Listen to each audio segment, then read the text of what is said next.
Praise Lord. എന്നെ ശ്രവിക്കുന്ന എല്ലാ പ്രിയപ്പെട്ടവർക്കും കർത്താവായ യേശുക്രിസ്തുവിൻ്റെ നാമത്തിൽ സ്നേഹവന്ദനം അറിയിക്കുന്നു.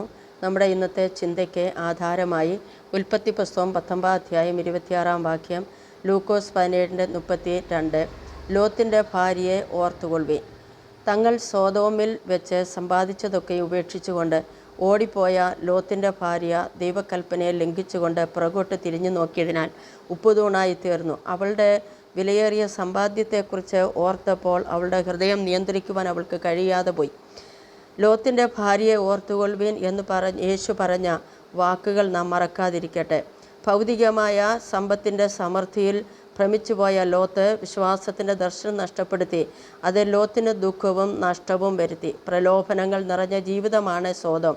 എന്നാൽ ശത്രുക്കൾ മുഴുവനും പിടിച്ചുകൊണ്ടു പോയത് തിരികെ ലഭിച്ചതെല്ലാം ലോത്ത് മറന്നുപോയി. മടങ്ങി വരാൻ ലോത്തിന് തയ്യാറായില്ല. 2 തീമോഥെയോസ് 4:10 വായിക്കുന്ന പോലെ ലോകത്തെ സ്നേഹിച്ച ദേമാസ് മടങ്ങി വന്നില്ല. അത് നമുക്ക് ഒരു ഉദാഹരണമാണ്. സോദോമിൽ വരാൻ പോകുന്ന നാശത്തെക്കുറിച്ച് പറഞ്ഞെങ്കിലും സോദോമിലുള്ളവർ അവനെക്കുറിച്ച് വിശ്വസിച്ചില്ല. കാരണം ലോത്തിൻ്റെ സാക്ഷ്യം നഷ്ടപ്പെടുത്തി. അങ്ങനെ സോദോം നാശത്തിലായിത്തീർന്നു. ലോത്തിൻ്റെ ഭാര്യയും നഷ്ടപ്പെട്ടു. നല്ല മനസ്സാക്ഷി തള്ളിക്കളഞ്ഞിട്ട് അവരുടെ വിശ്വാസക്കപ്പൽ തകർന്നുപോയ ഹുമനയോസും അലക്സാണ്ടറും കൂട്ടത്തിൽ ഉള്ളവരാകുന്നു. ദ്രവ്യാഗ്രഹം സകലവിധ ദോഷത്തിനും മൂലമല്ലോ. ഇത് ചിലർ കാക്ഷിച്ചിട്ട് വിശ്വാസം വിട്ടുഴന്ന് ബഹുദുഃഖങ്ങൾക്ക് അധീനരായിത്തീർന്നു. 2 തീമോഥെയോസ് 6:11-12 നാം വായിക്കുന്നു.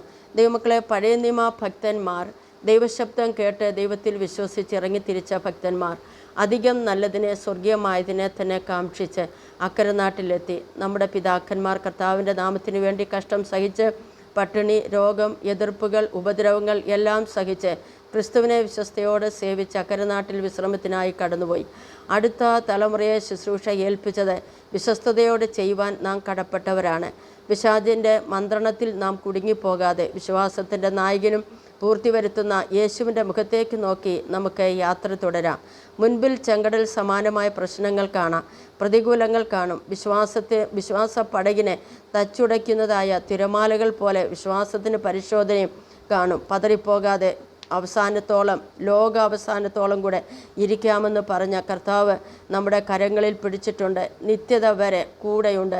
നാം പുറകോട്ട് നോക്കാൻ സംഗതി വരരുത്. വിശ്വാസക്കപ്പൽ തകർന്നു പോകാൻ സമ്മതിക്കരുത്. വിളിച്ചവൻ വിശ്വസ്തനാണ്.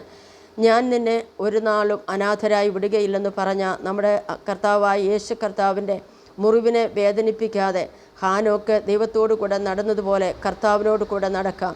എൻ്റെ കൃപ നിനക്കു മതി എന്ന് പൗലോസിനോട് പറഞ്ഞ ശബ്ദം മാത്രം മതി. ആ കൃപ മതി വിജയകരമായ ക്രിസ്തീയ ജീവിതം നയിക്കുവാൻ. നാം ഒരു ശ്വാസം മാത്രമേ ഉള്ളൂ. എപ്പോഴാ കർത്താവ് നമ്മെ വിളിക്കുന്നതെന്ന് നമുക്ക് പറയാൻ കഴിയത്തില്ല. ഏൽപ്പിച്ച സ്ഥാനത്ത് വിശ്വസ്തയോടുകൂടി നിൽപ്പാൻ കൃപയ്ക്കായി നമുക്ക് ദൈവത്തോടെ യാചിക്കാം. ഒടുവിൽ നമ്മോട് കണക്ക് ചോദിക്കുന്ന ഒരു ദിവസമുണ്ടെന്ന് നാം മനസ്സിലാക്കിക്കൊണ്ട് നമ്മുടെ ക്രിസ്തീയ ജീവിതത്തെ വിജയകരമായി നയിക്കുവാൻ കർത്താവ് നമ്മെ സഹായിക്കട്ടെ. ആമേൻ.